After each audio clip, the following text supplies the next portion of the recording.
మహాజాతర 21 వచ్చే నెల 21 నుంచి 24 వరకు జరుగుతున్న నేపథ్యంలో ఇక్కడ పనులకు సంబంధించి అధికారులతో ఒక సమీక్షా సమావేశం తెలంగాణ ఏదైతే దేవాదాయ శాఖ అటవీ శాఖ మంత్రి కొండ సురేఖ రివ్యూ నిర్వహించారు. దీనికి సంబంధించి మనతో మాట్లాడడానికి ప్రస్తుతం మంత్రి సురేఖ ఉన్నారు.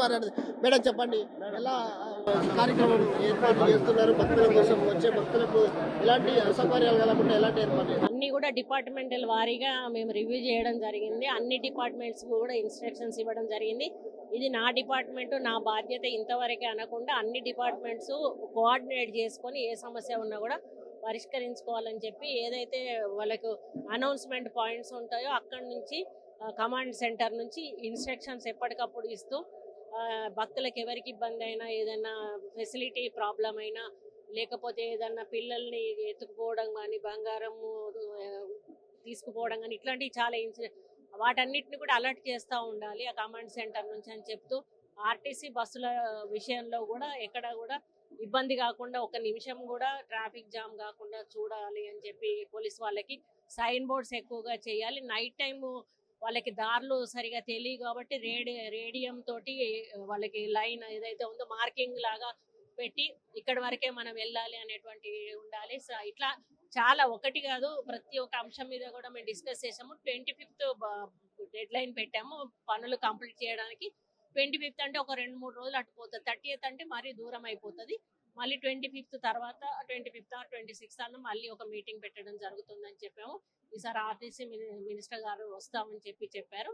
కాబట్టి ఎట్టి పరిస్థితుల్లో గతంలో కంటే మెరుగ్గా ఈసారి సౌకర్యాలు ఉన్నాయి అనే విధంగా జరపాలని చెప్పి అందరినీ కూడా ఆదేశించారు. తెలంగాణ ఇచ్చిన తల్లి సోనియా గాంధీ తెలంగాణ వచ్చిన తర్వాత తొలి ప్రభుత్వంలో మేడారం మహాజాతర జరగబోతుంది. కాంగ్రెస్ ప్రభుత్వంలో మీరు ఈ రాష్ట్రానికి మంత్రిగా ఉన్నారు. జిల్లాలో 2 మహిళా మంత్రులు ఉన్నారు. సో ఏదైతే ఇక్కడ మహిళలకు ఉచితంగా బస్ సౌకర్యం కల్పించారు. సో వాళ్ళకు తగ్గట్టు అదే పురుషులు కూడా ఎక్కువ సంఖ్యలో వచ్చే దాదాపు 1 కోటికి పైగా వచ్చే భక్తులు ఎలాంటి సౌకర్యాలు ఆర్టీసీ కావచ్చు మిగతా విషయాలు? ఆర్టీసీ అదనంగా బస్సులు 2000 బస్సులు వేస్తామని చెప్తున్నాము.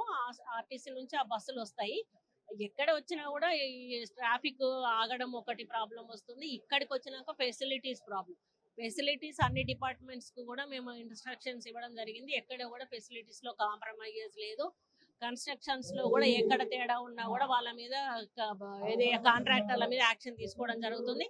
ఒకవేళ రికార్డ్ చేస్తే ఆఫీసర్ల మీద యాక్షన్ నాణ్యమైన వర్క్ చేయాలని, నెక్స్ట్ జాతర వరకు కూడా పర్మనెంట్ స్ట్రక్చర్స్ వీలున్నంత వరకు కట్టాలనేది మా యొక్క ఆలోచన. ఇప్పుడు ఈ జంపన్న వాగులో కూడా ఇసుక వేస్తారు కదా, బ్యాగులు అట్లా వేయకుండా మనం ఒక ప్లాన్ ప్రకారము అవి ఏదైతే ఉందో అవి చెక్ డ్యామ్స్ కట్టాలని, ఇట్లా చాలా నిర్ణయాలు మేము తీసుకోవడం జరిగింది. ఎలాంటి యాక్షన్ ఉండబోతుంది? కాంట్రాక్టర్లు అవినీతికి పాల్పడ్డా, లేకపోతే అధికారులు ఏదైతే కాంట్రాక్టర్ల దగ్గర మామూలు వసూలు చేసిన ఎలాంటి యాక్షన్ ఉండబోతుంది? క్వాలిటీ కంట్రోల్ వాళ్ళు కూడా దిగుతారు. వాళ్ళ టీం కూడా తిరుగుతూ ఉంటది. వాళ్ళ టీంలో ఎక్కడైతే క్వాలిటీ కంట్రోల్ లేదో ఆ క్వాలిటీ కంట్రోల్ ఏం రిపోర్ట్ ఇచ్చిన కాడ 100% ఆ బిల్లులు రికార్డ్ చేయబడవు.